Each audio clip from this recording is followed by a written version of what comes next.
Bonjour, je suis ravie de vous retrouver pour cette nouvelle vidéo sous un format un petit peu particulier aujourd'hui puisque je suis en présence de Xavier Ménien. Donc Xavier, bonjour. Bonjour Nathalie. Donc tu es kinésiologue à l'Espace Santé au Naturel de Nantes et tu es également formateur et directeur de l'ECAP, donc qui est le centre de formation des kinésiologues également à Nantes. Tout à fait. Donc peux-tu nous parler de ton activité de kinésiologue et de ton activité également à l'ECAP de Nantes et nous en dire un peu plus sur la kinésiologie? Donc oui, on a créé l'école l'ECAP de Nantes en 2006 pour transmettre des méthodes en lien donc avec la kinésiologie et la réflexologie et d'autres méthodes sur la gestion du stress et du bien-être. Et dans ce centre, l'objectif c'est de former des futurs professionnels de l'accompagnement, mais aussi des personnes qui viennent pour avoir des outils et repartir avec des outils pour eux, pour leur quotidien, pour faire face aux différentes situations de stress qu'elles vivent. Et on a aussi un public de professionnels de santé, donc des ostéopathes, des orthophonistes, qui viennent pour avoir des enseignants, pour avoir des outils aussi complémentaires à leur profession. Donc je reçois dans ce centre des personnes qui viennent me voir, des enfants, des adolescents, des adultes en kinésiologie, pareil depuis 2006, et dans le but de les aider pour travailler sur des problématiques, ça peut être des problématiques d'apprentissage, mais aussi des problématiques de santé. Et ce que l'on va faire à chaque fois en kinésiologie, c'est de travailler sur des objectifs. On va travailler à partir d'une difficulté et ensuite on va aller vers un objectif qu'il souhaite atteindre. Donc à chaque séance, on définit un objectif et ensuite on va aller voir quel est le stress qu'il peut y avoir dans le corps par rapport à cet objectif. Et là, on utilise le test musculaire qu'on utilise avec le bras ici. On pose quelques questions et on voit comment le muscle réagit à nos questions. Et l'idée, c'est d'aller voir au niveau plutôt de l'inconscient, s'il y a des blocages liés à notre histoire, notre enfance, des choses qu'on a pu vivre à la naissance, quand on était dans la vie intra-utérine, qui peuvent aujourd'hui avoir un impact, sans forcément qu'on en ait conscience, mais sur nos objectifs de vie. D'accord, très bien. C'est justement dans mon activité de coaching en développement personnel, je rencontre bon nombre de personnes en fait qui se sentent souvent bloquées justement dans leur évolution vers plus de bonheur et de bien-être et qui me rapportent souvent un manque de motivation ou à un moment donné une baisse de motivation qui les empêche d'atteindre leurs objectifs. Alors est-ce que la kinésiologie peut aider dans ces cas-là et si oui, comment? Oui. Ben oui, donc tout à fait. Je pense qu'en kinésiologie, on peut aider ces personnes à avancer sur leurs objectifs et on va le faire de cette manière-là. C'est-à-dire qu'on va partir d'une problématique. Une personne un jour était venue me voir avec des grosses douleurs qu'elle avait et elle ne pouvait plus marcher, se lever de son lit. Et la question que je lui ai posée, c'était et si vous n'aviez plus ces douleurs, qu'est-ce que vous pourriez faire de nouveau? Voilà. Et la réponse spontanée qui est sortie, c'était je pourrais retourner au marché, refaire mon marché, revoir les gens, aller voir mes commerçants, tout ça. Et puis je lui ai demandé, deuxième question, et à l'idée de vous voir en train de marcher, aller faire votre marché et marcher de nouveau, comment vous vous sentiriez? Et elle m'a dit je serais heureuse. Voilà. Donc on a construit un objectif qui était je suis heureuse de retourner faire mon marché. Voilà. Donc on n'est pas parti de la douleur, mais on a mis en place un objectif.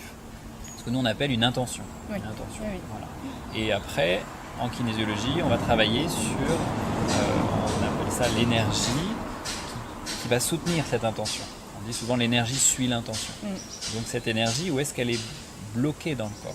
Et elle peut être bloquée au niveau énergétique, des méridiens, l'acupuncture, mais elle peut aussi être liée à des programmes, des programmations qu'on appelle négatives inconscientes, des sabotages, des choses qu'on a pu vivre dans le passé, comme suite à des événements, et, qui sont aujourd'hui des freins pour atteindre nos objectifs. Un sabotage, ça peut être par exemple, je ne mérite pas de vivre une vie heureuse. Voilà. Et quand la personne va dire cette phrase-là, on va tester, et s'il y a un stress sur cette phrase-là, le muscle va relâcher. Et donc là, la personne, on lui ramène cette information et on voit comment ça fait, quelle connexion ça fait entre cette information vient de son subconscient, elle arrive à sa conscience, et là, le fait qu'il y ait cette connexion-là, parfois, ça crée une libération émotionnelle, une libération énergétique, et ça fait ou des fois, on va utiliser des techniques de rotation oculaire pour libérer ce stress. Et ça fait que la personne, une fois ce sabotage libéré, elle peut plus facilement aller vers son objectif. Donc aller faire son marché joyeusement, ça aurait pu être un sabotage. Je ne mérite pas d'être en bonne santé, par exemple. Oui. Et alors, pourquoi ce sabotage s'est mis en place à un moment donné dans la vie ? Parce qu'elle a pu vivre quelque chose dans son enfance, jusqu'à la vie intra-utérine, où cette croyance s'est mise en place parce qu'il y avait une raison de la mettre en place, cette croyance. Et on dit que c'est une croyance qui se met en place pour survivre à une situation. Pour se protéger.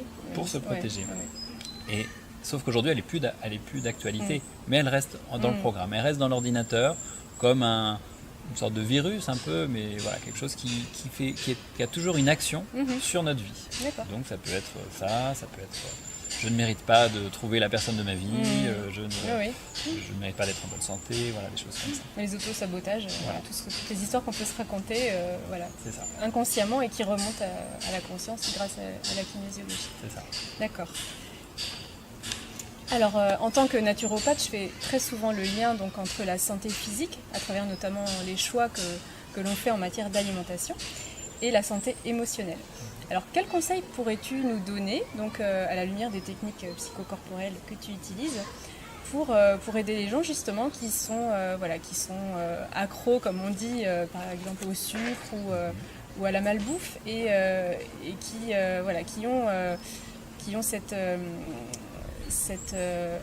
addiction émotionnelle en fait à cette nourriture-là, si on peut parler de nourriture, et qui finalement nous empêche d'atteindre nos objectifs parce qu'on sait que ce sont des aliments, en tout cas des produits qui nous plombent au niveau de l'énergie. Donc quels conseils pourrais-tu nous donner avec tes outils à toi justement pour dépasser ces addictions-là et se sentir mieux au niveau émotionnel?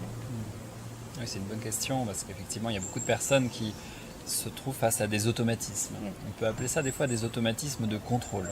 Oui. On retrouve ces automatismes de contrôle parfois chez les bébés, chez les enfants, où on va systématiquement, quand un bébé va pleurer, lui mettre la tétine pour se dire il pleure, donc il doit souffrir, donc je vais lui mettre la tétine, et si la tétine l'apaise, c'est que ça répond à son besoin. Parfois oui, parfois non. Voilà. Ou alors lui donner systématiquement le sein pour apaiser des émotions. Et là, on peut dire parfois, il y a ou le bercer systématiquement, c'est-à-dire de faire toujours les mêmes gestes pour répondre systématiquement à une même émotion. Ouais. Et en fait, pour moi, les addictions peuvent venir déjà de ces comportements que nous, on a mis en place en tant que parents vis-à-vis de nos enfants. Tout à fait. Donc, par rapport aux réactions émotionnelles des enfants. Et la plupart du temps, ces émotions, c'est pas parce qu'un enfant pleure qu'il souffre. Il pleure parce qu'il exprime peut-être un stress ou il exprime peut-être des choses qu'il n'arrive pas encore à verbaliser. Et parfois, il suffit de l'accompagner pour qu'il décharge un petit peu ce stress plutôt que lui donner quelque chose qui va bloquer finalement cette émotion. Et on dit qu'une émotion qui est bloquée, en anglais, emotion, c'est une énergie et énergie, motion, mouvement. On doit sortir. C'est ça. Donc c'est une émotion qui ne sort pas, donc qui bloque un mouvement à l'intérieur. Et du coup, là, on peut imaginer que le corps, s'il a l'énergie qui est bloquée à l'intérieur de lui, cette énergie donc, se bloque et elle peut mettre en place plus tard des automatismes.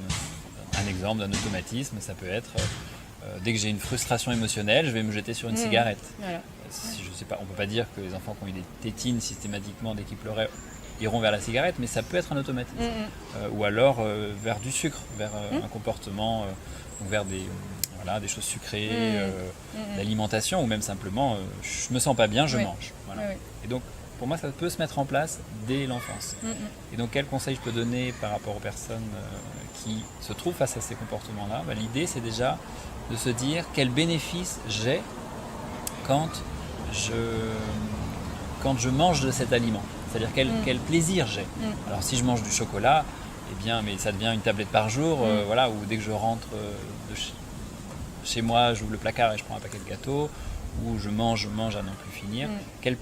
Comment je me sens après avoir mangé ça, au-delà de la culpabilité. Oui, du coup, et de travailler sur ce plaisir et de faire en sorte de voir comment je peux dans ma vie recontacter, ressentir ce même plaisir, mais autrement que par l'aliment. Donc ça, c'est le premier travail que l'on va faire avec les personnes qui travaillent sur les addictions. Et puis la deuxième partie, c'est travailler sur le geste. d'ouvrir son placard, d'ouvrir sa tablette de chocolat, de mettre la cigarette à la bouche, de boire l'alcool. Voilà. On va travailler sur ce geste répétitif qui est devenu automatique.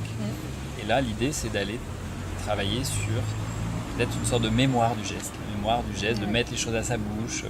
Si par exemple on a mis systématiquement une tétine à ma bouche, dès que je pleurais, moi je vais mettre quelque chose systématiquement à ma bouche, donc de la même manière. Donc on va travailler sur le stress qu'il y a par rapport au geste. Donc c'est ces deux étapes-là. D'accord. Et puis le fait que ça vienne de l'extérieur, que le soutien, l'aide vienne de l'extérieur, ça c'est plutôt que de soi-même en fait. Donc ça c'est aussi des choses qui peuvent venir de l'enfance, quoi. C'est le parent ou c'est l'autre qui vient qui vient combler le manque. Qui vient répondre à une émotion, à un besoin. La plupart du temps, on dit d'ailleurs derrière une émotion, il y a un besoin. Oui. Donc le bébé exprime, moi j'ai 3 enfants, et là mon 3e est tout petit, il pleure et je ne vais pas systématiquement le bercer dès qu'il pleure. Voilà, je vais l'écouter, le prendre dans les bras. Des fois, ça peut être le ventre qui travaille, mais des fois ça peut être autre chose. Donc, c'est pas toujours évident, on n'a pas le mode d'emploi. Oui, puis c'est difficile aussi de décoder les pleurs. On sait que les bébés ont différents pleurs, c'est pas toujours évident de décoder. On fait par essai-erreur aussi. Voilà. On n'est pas parfait. Non, voilà, exactement. Donc on peut se tromper, et puis même si on a eu la tétine, systématiquement dès qu'on pleurait, et c'est pas pour autant qu'on va devenir fumeur. Non, bien sûr. Mais voilà. Donc je rappelle Xavier que nous pouvons donc te retrouver à l'espace santé au naturel de Nantes. Donc je mettrai le lien vers le site internet en bas de la vidéo. Et puis si vous souhaitez vous former ou vous documenter donc sur la kinésiologie et toutes les autres techniques psychocorporelles, eh bien je vous invite également à visiter le site internet donc de l'ECAP de Nantes et à vous abonner à la chaîne YouTube du même nom. Et puis n'hésitez pas également à vous abonner donc, à ma chaîne YouTube Nathalie Gaillard Naturopathe, où vous pourrez retrouver tout un tas d'informations en lien avec le développement personnel, le bien-être et la santé au naturel. Voilà, je vous souhaite une très belle journée et à bientôt.